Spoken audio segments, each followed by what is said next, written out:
और love and thunder. इस कहानी की शुरुआत में हमें गौर को दिखाया जाता है जो अपनी बेटी लव के साथ होता है। दरअसल अब वो अपनी जाति का अकेला बचा हुआ इंसान है और वो बैरन डेजर्ट में अपनी बेटी के साथ स्ट्रगल कर रहा होता है।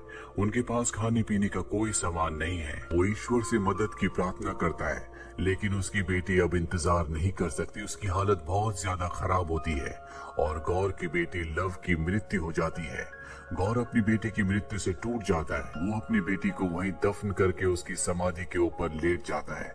वो भी पूरी तरह से टूट चुका है, लेकिन तभी उसे इस भीड़ में, इस रेगिस्तान में एक जंगल दिखता है जो उसके सामने होता है।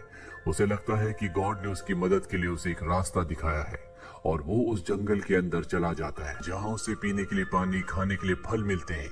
और जब वो उन फलों को खा रहा होता है, तभी वो देखता है कि उसके सामने देवता रापू खड़े हैं, जिनसे उसने मदद मांगी थी। रापू देवता गौर से कहते हैं कि तुम मेरे फल नहीं खा सकते।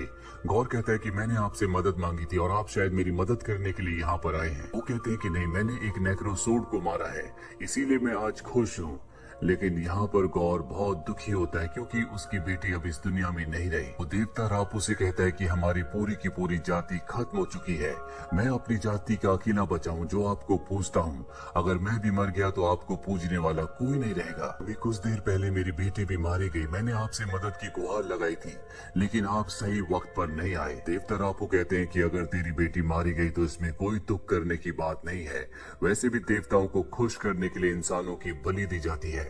ये सुनकर गौर को बहुत गुस्सा आता है और यहाँ पर जो नेक्रोसोड की तलवार होती है वो उससे देवता को मार देता है और कहता है कि कोई भी देवता पूजनीय नहीं है। जब भी हमें मदद की जरूरत होती है तो कोई हमारी मदद करने के लिए नहीं आता और आज से जो भी देवता मेरे सामने आएगा मैं उसे मार दूंगा।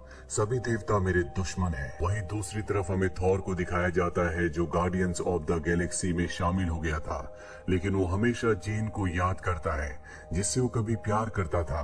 पर अब वो दोनों अलग हो चुके हैं और अब थॉर पूरी दुनिया से अलग एक साधु, एक संत की जिंदगी जीता है। और जब भी उसे गार्डियंस ऑफ द गैलेक्सी की टीम बुलाती है तो वो उनका साथ देने के लिए चला जाता है। एक बार फिर से उसके पास पीटर क्विल आता है और कहता है कि हमें तुम्हारी जरूरत है। वो उनकी मदद करने के लिए युद्ध में पहुंच जाता है, जहाँ वो अपनी शक्तियों का इस्तेमाल करके इस युद्ध को जीत जाता है। वहीं दूसरी तरफ हमें जेन फोस्टर को दिखाया जाता है जो थॉर से 8 साल पहले अलग हो गई थी और अब वो एक प्रोफेसर लेक्चरर है, लेकिन उसे बहुत ही खतरनाक बीमारी है और बहुत जल्द उसकी मृत्यु होने वाली है। अब एक दिन जेन फोस्टर को एक किताब दिखती है जो कि वाइकिंग्स की होती है और जब वो इस किताब को पढ़ती है तो इसमें थॉर के हथौड़े के बारे में भी लिखा होता है जो कि अब टूट चुका है।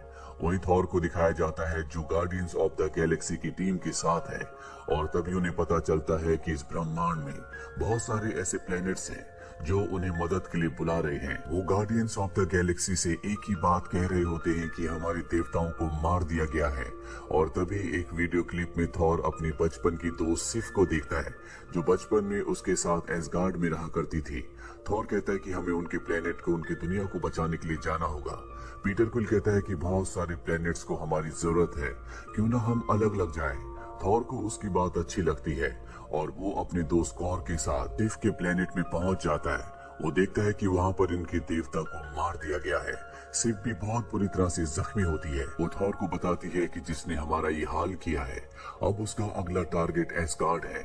वो एसगार्ड को खत्म करने के लिए जा रहा है और एसगार्ड अब धरती पर है, क्योंकि जब एसगार्ड पूरी तरह से तबाह हो गया था तो उसके बाद एसगार्ड के जितने भी लोग थे वो सब अर्थ पर आ गए थे, जहाँ पर वो इंसानों के साथ घुल मिल कर रहते हैं और इनकी जो नई किंग है उसका नाम है वेलकरी। दूसरी तरफ हमें गौर को दिखाया जाता है जो अब बहुत शक्तिशाली हो गया है। उसके पास जो नेक्रोसोर्ड होती है उसने उसे बहुत शक्तियां दी होती है। उसको देखकर ही लगता है कि उससे ताकतवर शायद अब कोई भी नहीं है और वो अपनी नेक्रोसोर्ड से यहाँ पर बहुत सारे दानव को बना देता है, जिसके बाद वो सब के सब एसगार्ड के ऊपर यानी कि अर्थ के ऊपर हमला कर देते हैं। वेलकरी उन सब का सामना करती है और अब यहाँ पर थॉर भी आ जाता है। ये सब के सब उनसे लड़ रहे होते हैं और इसी लड़ाई के बीच में यहाँ पर आती है जेन फॉस्टर, जो कि अब माइटी थॉर के रूप में है। दरअसल जब उसने किताब में थॉर के हथौड़े माइनीर के बारे में पढ़ा था तो उसमें लिखा था कि जो भी उस हथौड़े को उठाता है उसकी सारी बीमारियां ठीक हो जाती है। जिसके बाद वो एस्गार्ड गई थी, जहाँ उसने देखा था कि थॉर का हथौड़ा टूटा हुआ है, जो कि उसकी बहन हेला ने तोड़ दिया था। पर जब वो उसके पास गई तो उसके अंदर हलचल होना शुरू हो गई और अगले पल वो हथौड़ा जुड़ गया और जब उसने उस हथौड़े को उठाया तो उसकी सारी बीमारियां ठीक हो गई। इसके बाद वो बन गई माइटी थॉर। थॉर का हथौड़ा उसे देखकर इसलिए अपने आप ही जुड़ गया क्योंकि थॉर ने कभी अपने माइनीर को यानी कि हथौड़े को कहा था कि तुम्हें हमेशा जेन फॉस्टर का ध्यान रखना है, और ये बात अब तक उस हथौड़े को याद थी। और जब उसने देखा कि जेन फॉस्टर को उसकी जरूरत है तो वो अपना आप ही जुड़ गया, जिसे उठाने के बाद जेन फॉस्टर बन गई माइटी थॉर। और अब वो थॉर के साथ मिलकर गौर की सेना से लड़ना शुरू कर देती है। गौर अपने एक मॉन्स्टर की मदद से एस्गार्ड के बच्चों को अपने साथ उठाकर ले जाता है। हालांकि थॉर उसे रोकने की कोशिश करता है लेकिन वो ऐसा नहीं कर पाता। दरअसल गौर को थॉर का स्ट्रोम ब्रेकर चाहिए क्योंकि वो किसी भी दुनिया का रास्ता खोल सकता है। वहीं एस्गार्डियंस को दिखाया जाता है जो अपने बच्चों के लिए परेशान होते हैं। थॉर उनसे कहता है कि मैं उन बच्चों को किसी भी कीमत पर वापस लाऊंगा। वेल्केरी थॉर को बताती है कि गौर के पास नेक्रोसोर्ड है। जेन फोस्टर पूछती है कि ये नेक्रोसोर्ड क्या है। थॉर बताता है कि ये एक ऐसी तलवार है जिससे वो देवताओं को मार सकता है, साथ ही कई सारे मॉन्स्टर्स को पैदा भी कर सकता है। ये तलवार बहुत खतरनाक है जो अलग अलग समय में अलग अलग मास्टर्स को चुनती है, और इस वक्त उसने गौर को चुना है। और जिसे भी तलवार चुनती है वो पूरी तरह से अपनी अच्छाई को खो देता है। अभी बातें कर ही रहे होते हैं कि तभी हाइमदाल का बेटा, जिसे गौर अपने साथ उठा कर ले गया है, उसकी एक होलोग्राफिक इमेज यहाँ पर आती है क्योंकि उसके अंदर शक्तियां हैं। थॉर उसे कहता है कि तुम कहाँ पर हो। वो कहता है कि मुझे नहीं पता, मैं अपनी शक्तियों को अच्छे से इस्तेमाल नहीं कर सकता। थॉर कहता है कि तुम्हें फोकस करना होगा, और जब वो फोकस करता है तो थॉर उस तक पहुंच जाता है। जी थॉर से कहते हैं कि हमें यहाँ से ले जाओ, यहाँ पर बहुत अंधेरा है। थॉर कहता है कि मैं असली में यहाँ पर नहीं हूँ, सिर्फ मेरा दिमाग यहाँ पर है। और थॉर इस जगह को देखता है जो पूरी तरह से अंधकार में होती है। इसके बाद वो अपने साथियों को बताता है कि गौर ने बच्चों को अंधेरे की दुनिया में रखा है जहाँ पर गौर की शक्तियाँ बहुत ज्यादा होंगी। इसीलिए हमें एक पूरी टीम की जरूरत है ताकि हम गौर को हराकर बच्चों को वापस ले आए। और अभी अपनी टीम को बड़ा करने के लिए चारों के चारों देवताओं की दुनिया में जाते हैं जहाँ पर इनकी बात को कोई भी सीरियसली नहीं लेता। और तभी यहाँ पर देवताओं के देवता ज़्यूस आते हैं, जिन्हें थॉर बताता है कि अलग अलग देवताओं को मारा जा रहा है और हमें किसी भी तरह से गौर को खत्म करना होगा। पर ज़्यूस उसकी मदद करने से मना कर देते हैं। इसके बाद इन्हें समझ में आ जाता है कि इन्हें किसी भी तरह से ज़्यूस के हथियार, जिसे थंडरबोल्ट कहा जाता है, जिसके अंदर असीम शक्तियां हैं, उसे हासिल करना होगा, तभी ये गौर को हरा सकते हैं। जिसके बाद ये सब के सब थंडरबोल्ट को हासिल करने के लिए देवताओं से लड़ना शुरू कर देते हैं और ज़्यूस को गुस्सा आ जाता है। ज़्यूस अपने सबसे खतरनाक हथियार थंडरबोल्ट से गौर की बॉडी को चकनाचूर कर देते हैं। इसके बाद वो थॉर के ऊपर भी हमला करते हैं, लेकिन थॉर खुद भी एक देवता है, इसीलिए वो उनके हथियार थंडरबोल्ट को पकड़ लेता है और वापस ज़्यूस पर हमला करता है, जिससे ज़्यूस जख्मी हो जाते हैं। और अब ये सब के सब थंडरबोल्ट को लेकर यहाँ से निकल जाते हैं और उस प्लेनेट तक पहुंच जाते हैं जहाँ पर कॉर्ग है, जो पूरी तरह से अंधेरे में डूबा हुआ है। ये पूरे प्लेनेट पर बच्चों को ढूंढने की कोशिश करते हैं, लेकिन इन्हें बच्चे कहीं भी नहीं मिलते। और तभी जेन फोस्टर को एक पेंटिंग दिखती है जो कि एटर्निटी की होती है, जिसे सिर्फ थॉर के स्ट्रोम ब्रेकर से खोला जा सकता है। और अब इन्हें गौर का पूरा प्लान समझ में आ जाता है। वो थॉर के स्ट्रोम ब्रेकर को हासिल करना चाहता है ताकि वो इटर्निटी के दरवाजे को खोल सके। इसीलिए गौर ने इन सब को यहाँ पर जाल बिछाकर बुलाया है, क्योंकि ये उसकी अंधेरों की दुनिया है। और अगले पल इनके सामने गौर आ जाता है। अब गौर के बीच में और इन सब के बीच में फाइट होना शुरू हो जाती है। गौर इन सब के ऊपर हावी हो रहा होता है, क्योंकि ये गौर की अंधेरे की दुनिया है, जिसके चलते वो वेल्करी को घायल कर देता है। थॉर को समझ में आ जाता है कि अगर उसे वेल्करी को और अपने बाकी साथियों को बचाना है तो उसे यहाँ से निकलना पड़ेगा। इसीलिए वो अपने स्ट्रोम ब्रेकर की मदद से बाइफ्रॉस्ट के दरवाजे को खोलता है और वहाँ से सबके साथ निकलने लगता है। लेकिन तभी गौर उसके स्ट्रोम ब्रेकर को पकड़ लेता है और अपने साथियों के साथ यहाँ से टेलीपोर्ट होकर अर्थ पर चला जाता है। लेकिन उसका स्ट्रोम ब्रेकर अब गौर के पास है, जिसकी गौर को हमेशा से जरूरत थी। वही थॉर और जेन फोस्टर और उसके साथियों को दिखाया जाता है जो अर्थ पर पहुंच चुके हैं।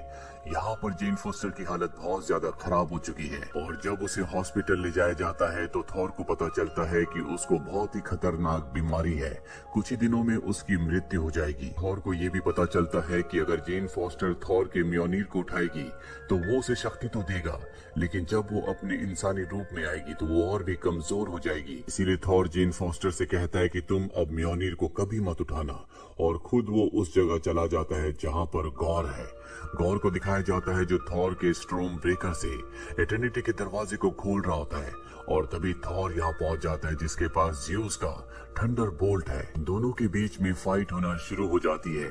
वहीं थॉर का जो स्ट्रोम ब्रेकर होता है वो एटर्निटी के दरवाजे को खोल रहा होता है, और एक बार अगर दरवाजा खुल गया तो गॉर जो चाहे वो मांग सकता है, और गॉर सभी देवताओं का सर्वनाश मांगेगा।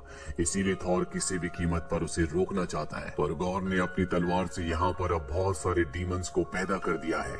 इसीलिए थॉर अपनी सारी शक्तियाँ उन सभी बच्चों को भी दे देता है जो यहाँ पर होते हैं, और बच्चे भी डीमंस के ऊपर हमला कर देते हैं क्योंकि उनके अंदर अब थॉर की शक्तियां हैं।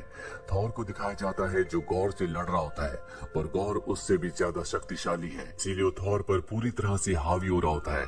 और तभी यहाँ पर आ जाती है जेन फोस्टर जो कि माइटी थॉर है। उसने एक बार फिर से म्योनीर को उठा लिया है। वो म्योनीर के एक ही वार से गॉर की तलवार को चकनाचूर कर देती है, और जब थॉर देखता है कि यहाँ पर जेन फोस्टर ने एक बार फिर से म्योनीर को उठा लिया है तो उसे दुख होता है, क्योंकि वो जानता है कि जब भी वो अपने इंसानी रूप में दोबारा आएगी तो उसकी मृत्यु हो जाएगी। और जेन फोस्टर से कहता है कि तुम चिंता मत करो, मैं तुम्हें कुछ नहीं होने दूंगा। और अब एटर्निटी का दरवाजा खुल चुका है जिसके अंदर गॉर जा चुका है, और उसके सामने अब एटर्निटी है जिनसे वो विश मांगने वाला होता है कि सभी देवता मारे जाए। पर तभी थॉर वहां पर आ जाता है और वो गॉर से कहता है भले तुम सभी देवताओं को मार दो, लेकिन फिर भी तुम्हें शांति नहीं मिलेगी। शांति सिर्फ प्यार में है, यानी कि लव में। और जबकि मैं मरने वाला हूँ क्योंकि मैं एक देवता हूँ, तो मैं अपनी जिंदगी के आखिरी पल अपने प्यार अपने लव के साथ बिताना चाहता हूँ, यानी कि जेन फोस्टर के साथ। लव वर्ड सुनने के बाद यहाँ पर गौर को अपनी बेटी की याद आती है जिसका नाम लव था, जो कि अब मारी जा चुकी है। वो एटर्निटी से कहता है कि मैं किसी भी देवता को नहीं मारना चाहता, मुझे मेरी बेटी वापस दे दो। जिसके बाद उसकी बेटी जिंदा हो जाती है और अगले पल दिखाया जाता है कि गौर अपनी बेटी की गोद में है। दरअसल वो इतने वक्त से नेक्रोसोर्ड तलवार को इस्तेमाल कर रहा था जिससे अब वो कमजोर हो चुका है। उसकी जिंदगी का आखिरी पल है, लेकिन उसे अपनी बेटी की गोद में बहुत अच्छा लग रहा होता है। वहीं दूसरी तरफ थॉर को दिखाया जाता है जिसकी गोद में जेन फोस्टर है, जिससे थॉर बहुत प्यार करता है और जेन फोस्टर उसकी गोद में अपना दम तोड़ देती है। दूसरी तरफ गौर को भी इस बात की चिंता होती है कि उसके जाने के बाद उसकी बेटी का ध्यान कौन रखेगा। तभी वहां पर थॉर आता है और कहता है कि तुम चिंता मत करो, तुम्हारे बाद मैं तुम्हारी बेटी का हमेशा ध्यान रखूंगा। जिसके बाद गौर की भी मृत्यु हो जाती है। अंत में दिखाया जाता है कि थॉर और सभी बच्चे अब वापस अर्थ पर आ चुके हैं, जहां पर वेलकरी अर्थ पर यानी कि न्यू एस्गार्ड में उन सभी बच्चों को ट्रेनिंग देती है। साथ ही थॉर गौर की बेटी को अपनी बेटी की तरह रखता है। थॉर को उसका म्योनीर यानी कि हथौड़ा मिल चुका है, इसीलिए वो अपने सबसे खतरनाक हथियार स्ट्रोम ब्रेकर को अपनी यानी कि गौर की बेटी को दे देता है, जिसका नाम लव है। इसके बाद ये गैलेक्सी में अलग अलग जाकर कमजोर लोगों की मदद करते हैं, इसीलिए इनका नाम पड़ जाता है love and thunder. Mid credit scene में हमें ज़्यूस को दिखाया जाता है जो जख्मी होता है और वो अपने लोगों से कहता है कि बहुत जल्दी मेरा बेटा हरक्यूलिस आएगा और वो थॉर का खात्मा कर देगा, क्योंकि अब ज़्यूस थॉर से बदला लेना चाहता है। वहीं एंड क्रेडिट सीन में हमें जेन फोस्टर को दिखाया जाता है जो मरने के बाद वेलहेला पहुंच गई होती है। ये वो जगह होती है जहां पर एसगार्डियन मरने के बाद पहुंचते हैं। दरअसल उसकी मृत्यु माइटी थॉर के रूप में हुई थी, इसीलिए वो वेलहेला पहुंचती है जहां पर उसका स्वागत हाइमडाल करता है। इसी के साथ ये फिल्म, ये कहानी यहीं पर खत्म हो जाती है। ये फिल्म ईयर 2022 में रिलीज हुई थी। IMDb पर इसकी रेटिंग है 6.4। उम्मीद करते हैं कि ये कहानी आपको पसंद आई।